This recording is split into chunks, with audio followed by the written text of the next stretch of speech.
ဒီမှာဒီလိုလေဒီလိုကားမှာနော်ဒီလိုကားမှာနော်အမလေးအဲ့တော့များရီတာပေါ့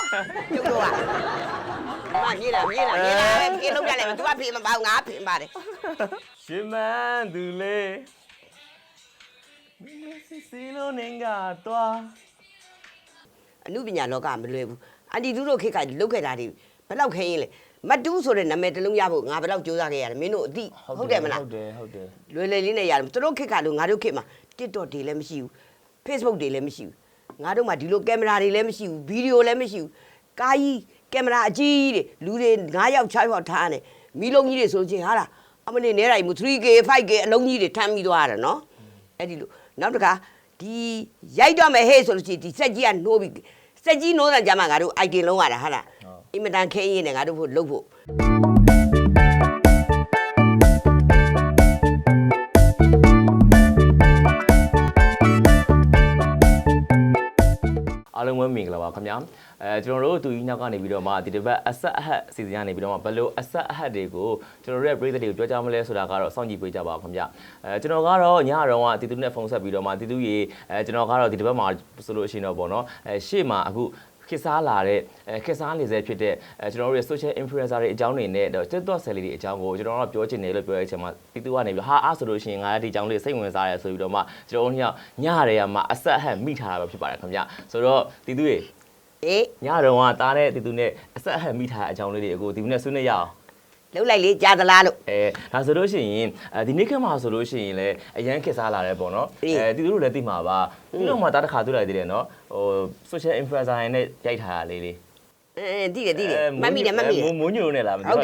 ်တယ်အဲ့လေမိုးညိုနဲ့မရိုက်ရသေးဘူးမိုးညိုကငါ့ကိုရိုက်ဖို့ကမ်းလာထားတယ်မရိုက်ဖြစ်သေးဘူးဒါပေမဲ့သူ့ရဲ့ဟာလေးတွေတော့ကိုကကြည့်တယ်မာမီတက်တို့နဲ့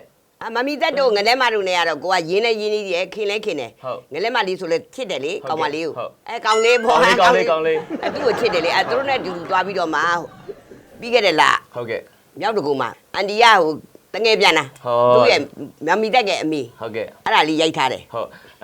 တီတူဟောလေသားတို့တွေကလေကူသူတို့အဲ့ဒါတွေကိုကြည့်မယ်ဆိုလို့ရှိရင်တကယ်လို့တီတူအဲ့ဒါတွေမရိုက်ခင်တော့ဆိုလို့ရှိရင်တီတူဆယ်တွေကိုကြည့်မယ်ဆိုလို့ရှိရင်တီတူတို့တွေဘယ်လိုမျိုးခံစားရလဲတီတူဆယ်လီတွေလားအဲ့ဒါကသူတို့ကိုဘယ်လိုခေါ်မလဲဒုက္ခဒုက္ခသူ့အချိန်ရောက်လာတဲ့က TikTok ဆယ်လီဆိုပြီးဖြစ်လာကြတာလေအဲ့ TikTok ဆယ်လီကနေပြီးတော့အမှုပညာလောကကိုသူတို့ကကမ်းလှမ်းလာကြတာပေါ့နော်ဝါသနာရှင်တွေပေါ့တချို့ကြတော့လည်းမမျောလင်းမဲဒီအမှုပညာဝါသနာမပါဘဲနဲ့တော့ TikTok ကနေပြီးတော့ပောက်ပြီးတော့မှအမှုပညာလောကရောက်လာတဲ့လူတွေလည်းမရှိဘူးလားရှိတာပေါ့ရှိပေနဲ့မကြဘူးပျောက်သွားကြတာရှိတယ်တကယ်ဝါသနာပါပြီးတကယ်လုပ်တဲ့လူတွေကတော့တကယ်ရှိတယ်ဟုတ်ကဲ့အဲ့တော့ TikTok သမားတွေကိုလည်းအန်တီတူကအထင်လည်းမသေးဘူးသူတို့ဘာဖြစ်လို့လဲဆိုတော့သူတို့ဒီအမှုပညာတရားပဲဘာဖြစ်လို့သူတို့လည်းလုံပြရတာလေပြိဿစိတ်ဝင်စားအောင်ဟာလားပြိဿကသူတို့ကိုချစ်အောင်ပြိဿကလိုက်တွေအများကြီးအောင်သူတို့မလုပ်ရဘူးလားလုပ်ရတာပေါ့TikTok ဆိုတာလည်းမလွယ်ဘူးအဲ့ဒါတီတို့ဒါပြောပြအောင်မယ်ဒါတို့တငယ်ချင်းတွေဆိုလို့ရှိရင် TikTok ဆယ်ရေးရှိရဗျာသူတို့ဆိုရင်ဒါသူတို့ပထမတော့ကြည်တော့ဆိုလို့ရှိရင်လေဒါသူတို့ဘလို့ကTikTok ဒီလောက်လေး3မိနစ်လောက်လေးကိုပေါ့နော်ခဏလွယ်တယ်ပေါ့နော်တဲ့မကိုယ်ကရင်တော့ဒါမျိုးရိုက်ခွေးအကြီးလုပ်ခဲ့တာကိုပေါ့အခုနောက်ပိုင်းကျသူတို့တွေအဲ့လိုသွားကြည့်တဲ့ခါမှာလေသူတို့တွေရဲ့အပေါ်ကမလွယ်ဘူးနော်မလွယ်ဘူးTikTok ဒီတပုတ်ဖြစ်ဖို့ဟာကိုသူတို့ကိုယ်တိုင်စက်ခရီးရတယ်ဇညိုးတို့ကိုရေးဒါတော့လေသူကချပေးတာနဲ့ဘယ်လိုလုပ်ရလဲဆိုတော့တီတူရဲ့တိလားတားကြည့်နာလေသူကတခန်းတခန်းတချို့တွေဆိုလို့ရှိရင်လူအများကြီးမရှိတော့လေဒါလေးကိုရက်လိုက်ရက်လိုက်အဝစားလေးပြန်ချေးလိုက်အိုက်တင်လေးပြန်ဟုတ်တယ်အဲ့ဒီပြန်ဆက်လိုက်နေလေအော်အဲ့တော့မှလေတားကိုဘယ်လိုပြောဆိုလေတွေ့ပြီမလားတဲ့အကိုတွေ့ပြီမလားပေါ့နော်အခုသူရဲ့ဘဝမလွယ်ဘူးဆိုအဲ့တော့မှလေအော်အေးဟုတ်ပါလားပေါ့နော်ဒါဘယ်ရသူတို့အန်တီပြောတာပေါ့အထင်သေးလို့မရဘူးသူတို့မှအများကြီးစူးစမ်းရတယ်ဒီလိုဖြစ်လာဖို့ဒီ Facebook ကြီးပေါ်မှာဟာလားရေးတက်ကြိုက်ဖို့နော်နောက်တစ်ခါကျတော့လေသူတို့တွေကိုဘယ်လိုစိတ်ထဲမှာဘယ်လိုခံစားရလဲဆိုတော့လေဟိုပေါ့နော်တီတူရဲ့ဒါကတူကြီးဆိုတော့တရားကြောင်တွေကတွေးသားတော်လို့ဒါမြစ်တာရှိကြတယ်စေတနာရှိကြတယ်နော်အချစ်တွေရှိကြတယ်ပေါ့ဒါပေမဲ့သူတို့တွေကိုမသိတဲ့သူတွေကနေပြီးတော့မှဟိုချစ်ဖို့မြစ်တာရှိဖို့ဆိုတာသူတို့အဲ့လိုမျိုးရအောင်မြစ်တာရအောင်လုပ်ဖို့ဟာမလွယ်ဘူးသူတို့တွေလုံနိုင်တာဟောတော့သူတို့ချီးကျူးတယ်ဟုတ်တယ်သူတို့တစ်ခုနဲ့တစ်ခုလှုပ်သွားတဲ့ဟာလေးဆိုလို့ရှိရင်အခုဆိုလို့ရှိရင်ဗျာဟိုတားဆိုလို့ရှိရင်တူတီပါတာအိမ်မှာအများကြီးကြည်နေတယ်မေအီတို့ဟာဆိုတာအများကြီးမေအီတို့မမေအီတို့အရန်ကြိုက်တယ်ဆိုတကယ်လည်းကြိုက်တာသူတို့ဆိုတကယ်လည်းအဲ့ဒါမကြည့်နဲ့လေအခုလူပညာလောကရော TikTok ရောအလှူတန်းနေမှာရောနာမည်ကြီးနေဖြူထွေးဟုတ်တယ်ဖြူထွေးကဘယ်လိုလာတယ်ဟုတ်တယ်မလားဖြူထွေးဘယ်လိုစူးစမ်းလဲဟုတ်တယ်အန်တီတူနဲ့လည်းသွားရိုက်ဖူးတယ်နော် तू ကအားလုံးကိုခေါ်ရိုက်တယ် तू ကိုယ်တိုင်ဇာညိုရေး तू ကိုယ်တိုင်ကင်မရာထောင် तू ကိုယ်တိုင်ဒါရိုက်တာလုပ်ပြီးရိုက်တာ ဖြူထွေးရတကယ်တော်တယ်နော် ချီကျူးဖို့ကောင်းတယ်နော် တကယ်ချစ်ကြည့်ဖို့ကောင်းတယ်အခုဆိုလို့ရှိရင်စတိတ်ရှိုးသူကြီးပဲဟာပြိတ္တနဲ့သူလည်းဒီလိုပြောနေတာဟုတ်တယ်မလားအဲ့တော့ဖြူထွေးသည်ဒီတစ်တော့ဆယ်လီပဲဟာလားဆယ်လီကနေပြီးတက်သွားပြီခုအနုပညာလောကမှာဟုတ်တနေရာရနေပြီအဲ့ဒါကိုကြည့်ရမယ်လေအဲ့တော့အခုတစ်တော့ဆယ်လီတွေကချီးကျူးပါတယ်နော်အနုပညာလောကရဲ့တကားဝကိုသူတို့ရောက်နေပြီအဲ့ဒီအနုပညာလောကတဲ့ဝင်လာတဲ့ခါမှာအနုပညာနေရာမှာကောင်းကောင်းရပ်ပြီးတော့တရုပ်ဆောင်ကောင်းတယောက်ဖြစ်အောင်အနုပညာရှင်တယောက်ဖြစ်အောင်စူးစမ်းကြရမယ်ပေါ်ပင်လို့မရဘူးနော်ခဏလေးဟာနာမည်ကြီးတာကိုလိုချင်လို့မရဘူးအနုပညာလောကမလွယ်ဘူးအန်တီတို့ခေတ်ကလုတ်ခဲ့တာတွေဘယ်လောက်ခဲရင်လဲမတူးဆိုတဲ့နာမည်တစ်လုံးရဖို့ငါဘယ်လောက်စူးစမ်းခဲ့ရတယ်မင်းတို့အသိဟုတ်တယ်မလားဟုတ်တယ်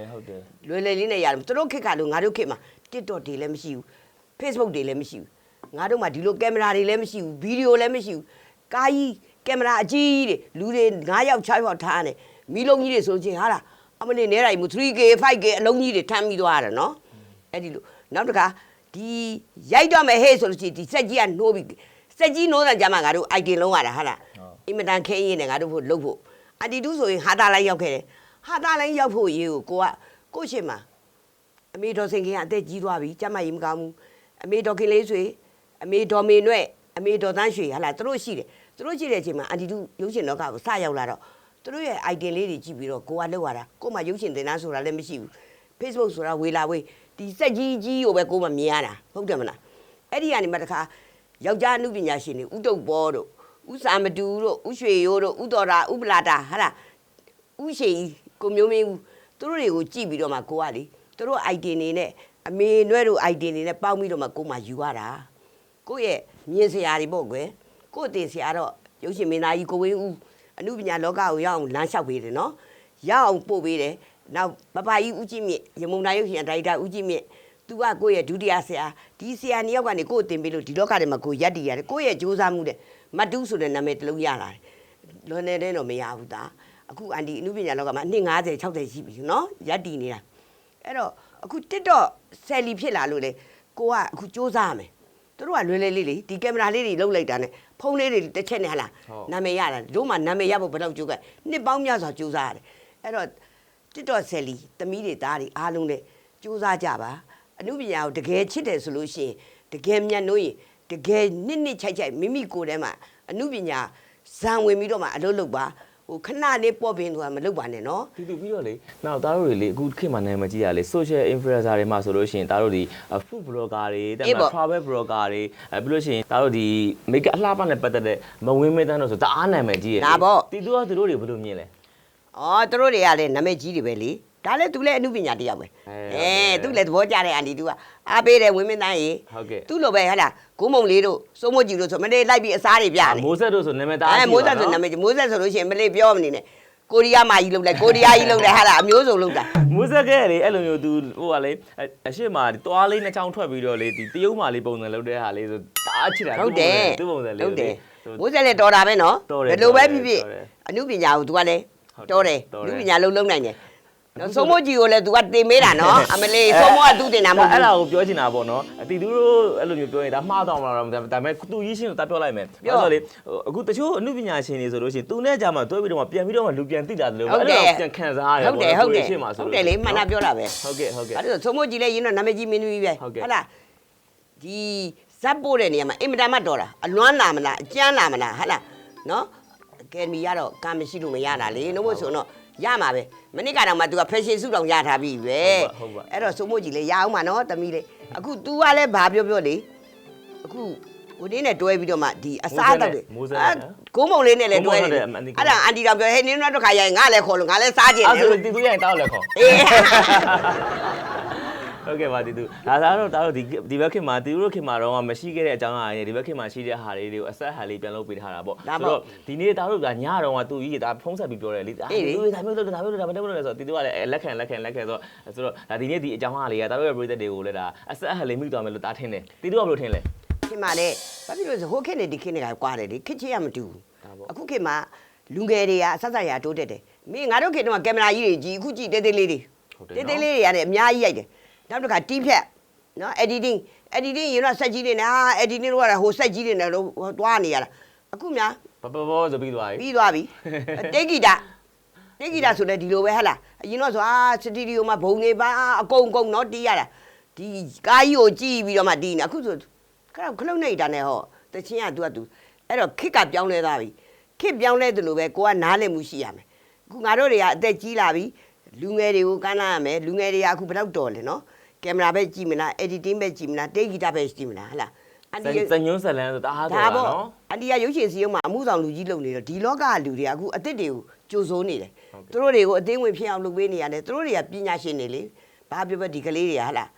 ဒီပညာရှင်လေးတွေကိုလက်ကမ်းကြိုရမယ်ဟုတ်ကဲ့နော်ကလေးတွေကိုအားပေးရမယ်ကလေးတွေဘယ်လိုတိုးတက်အောင်ဒီတက်ဒီတိုးတက်အောင်အန်တီတို့ကပံ့ပိုးပေးရမယ်အဲ့တော့ခုကလေးတွေတော်တယ်အန်တီကတော့ချီကျူတယ်ကလေးတွေကိုချစ်လဲချစ်တယ်အားလဲပေးတယ်ဟုတ်ကဲ့ဆိုတော့ဒါတို့ဒီနေ့အဆက်ဟန်လေးကနေပြီးတော့မှအခုပေါ့နော်လက်ရှိလက်တော်မှာဟိုများလာ trend ဖြစ်နေတဲ့ TikTok ဆယ်လီတွေ social influencer တွေကိုလည်းဒါအဆက်ဟန်စီစဉ်ကနေပြီးတော့မှဂုဏ်ပြုပါရဲဆိုတဲ့အကြောင်းလို့ကျွန်တော်ဂုဏ်ပြုတယ်လေဂုဏ်ပြုတယ်နော်လေးစားတယ်သားတွေသမီးတွေစူးစမ်းတာတွေအားလုံးကိုနော်အတိမလည်းပြုတယ်အမှုပညာရှင်တယောက်နဲ့သမီးတို့သားတို့တွေဒီတက်ဒီစူးစမ်းကြပါဒီတက်ဒီအောင်မြင်မှုတွေရကြပါစေအမှုပညာလောကမှာနော်ကျဲတပွင့်နေဖြစ်ကြပါစေလို့အန်တီတို့ကမေတ္တာပို့ပါတယ်ကွယ်အဲ့နေငါမေ့နေလို့ဘယ်တို့ကလည်း TikTok ဆက်လီဒီကလည်းမတူလေငါလည်းလုပ်ပြမှာပေါ့မင်းကလည်းတကယ်ကမှာလားတကယ်ကားပြမှာဆိုလို့ရှိရင်ဒါမှ TikTok ဆက်လီဖြစ်မှာလေဒါပေါ့ဒါလည်း TikTok ဆက်လီဖြစ်နေတာဆိုတော့အခု trend ဖြစ်နေတဲ့ရွှေမန်းသူလေးကမယ်အေးကကဲအားတချလာအောင်ခါနေတီတူဒီမှာဒီလိုလေဒီလိုကားမှာနော်တီတူဒီလိုကားမှာနော်အမလေးအဲ့တော့ညာကြီးတာပေါ့ကျုပ်တို့ကမပြေးလာပဲပြေးလို့ပြလိုက်မယ် तू ကပြေးမပေါ့ငါပြေးပါတယ်ရွှေမန်းသူလေး